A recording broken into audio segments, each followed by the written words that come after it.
It is night, tens of thousands of years ago. You were sitting by a fire, and at the edge of the light, something moves. A wolf. Not a dog, a wolf. Easily the size of a person, with jaws strong enough to crack open bone, eyes catching the firelight from the dark. It is one of the most efficient pack hunters the world has ever produced, and it is watching you. Every instinct your body owns is screaming one thing: drive it off. Throw a burning branch. Do not, under any circumstances, let a predator that could kill you settle in beside where you sleep.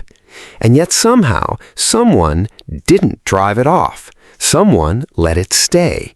And that single impossible decision is the reason a descendant of that same animal may be lying at the foot of your bed tonight, dreaming, utterly safe, utterly loved. So who did it?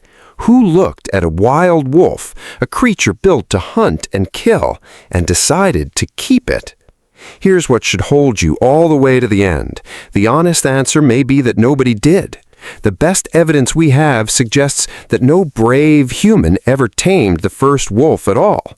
Instead, the wolf may have tamed itself, and in the process, quietly reached into our species and changed us too.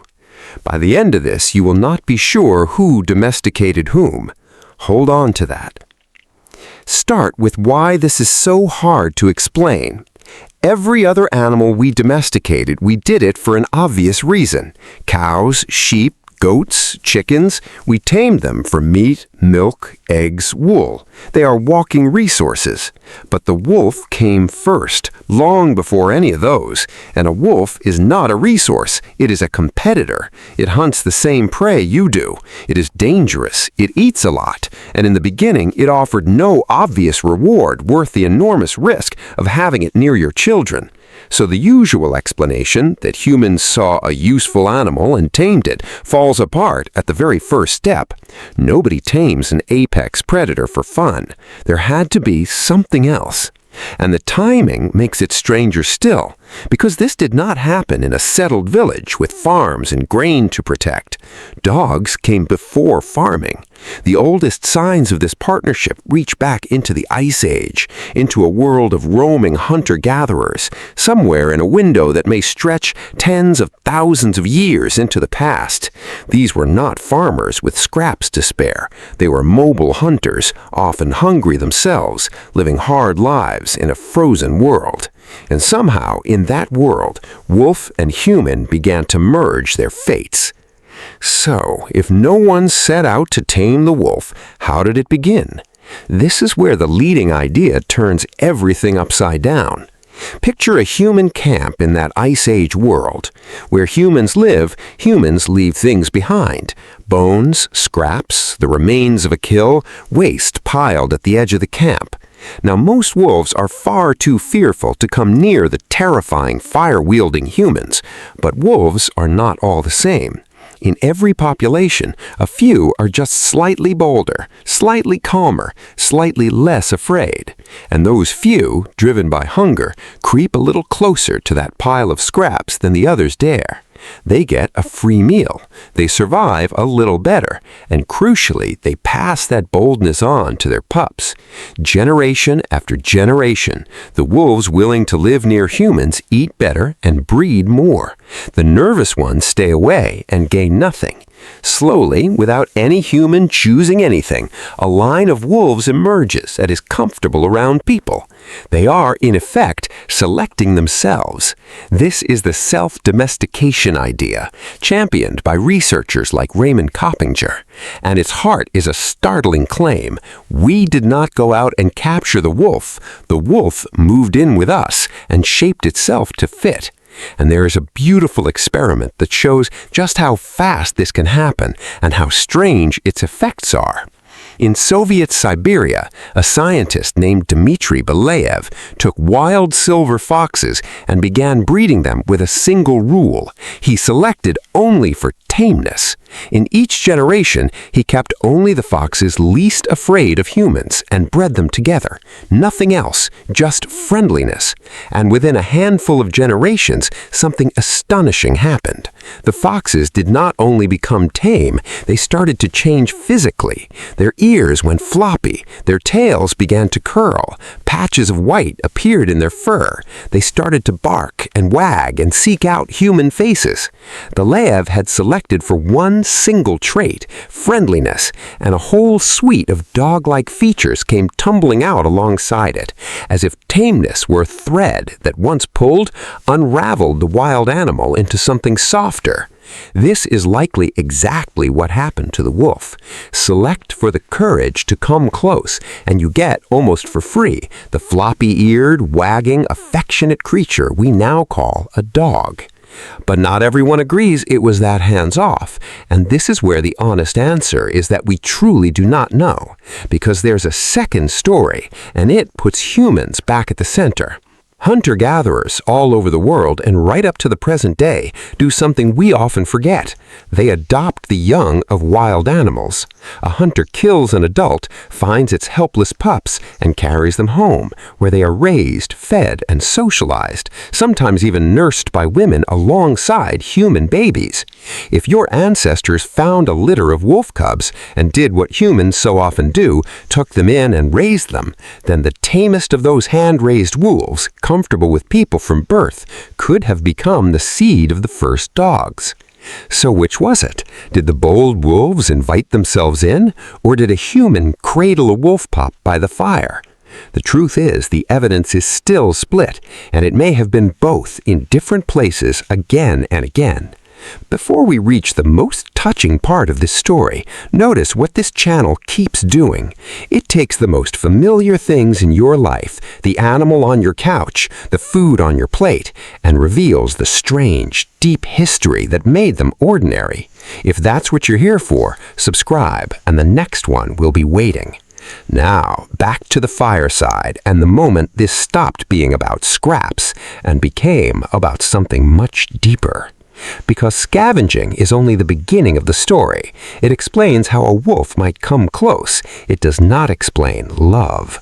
And love, it turns out, is written into the evidence. In Germany, archaeologists uncovered a grave dating back over 14,000 years. In it lay the remains of two humans, and buried carefully alongside them, a dog. This animal is one of the oldest undisputed dogs ever found, but the truly moving part is what its bones revealed about its life. As a young dog, it had been gravely ill, struck by a disease that would have left it helpless, unable to feed itself or be of any use to anyone for weeks. And yet it survived, which means for weeks, sick and useless, this young animal was cared for. Someone kept it warm. Someone helped it drink. Someone chose to nurse a sick dog through an illness when it could offer them nothing in return, in a world where every scrap of food was hard-won. And then, when it finally died, they buried it beside their own dead as family. That is not a working relationship. That is not scraps for guarding. That is love. 14,000 years old, preserved in the ground. Somewhere along the way, the wolf at the edge of the firelight stopped being a scavenger we tolerated and became a companion we grieved. And that companion gave back something that may have been enormous. Imagine what a dog adds to the life of an Ice Age hunter. Ears that hear a predator coming in the night long before you could. A nose that can track wounded prey across ground you cannot read. A warm body to sleep against when the cold would kill you. A sentry that guards the camp so you can rest. Some researchers have even wondered whether this alliance gave our ancestors a crucial edge in a hard and crowded world, whether the humans who partnered with wolves simply out-hunted and out-survived those who did not. We may never prove it, but it is entirely possible that the dog is not just a friend our species made. It's one of the reasons our species won. And here's the final turn, the part that answers the question we began with. This bond did not just change the wolf, it changed us. Modern dogs can read your gestures, follow your pointing finger, and search your face for meaning in ways even our closest ape relatives cannot. And when a dog gazes into your eyes, both of you release oxytocin, the same bonding chemical that flows between a mother and her infant. Dog and human, two different species, hijacking the ancient machinery of parental love and pointing it at each other. We did not just train an animal, we formed an alliance so deep that our two species began to tune themselves to one another across tens of thousands of years, until we could feel for an animal that was once a wolf the same tenderness we feel for our own children. So who looked at a wild wolf and decided to keep it? Perhaps no one. Perhaps there was no single brave soul, no one dramatic choice. Perhaps there was only a fire in the dark, and a hungry wolf a little braver than the rest, and a human a little more willing to let it stay. And then thousands of years of two lonely species slowly deciding together that they were better as one. You did not tame the wolf, and the wolf did not tame you. You met each other in the dark, and neither of you ever walked away. So the next time your dog rests its head on your knee and looks up at you, remember what you are really looking at. Not a pet, not property. A wolf that crossed an unimaginable distance to be beside you, and an ancient agreement, older than farming, older than writing, that this predator and this ape would face the dark together. And if an animal choosing to love you across 30,000 years moves you, then consider a stranger thing your ancestors did all alone, with no companion at all.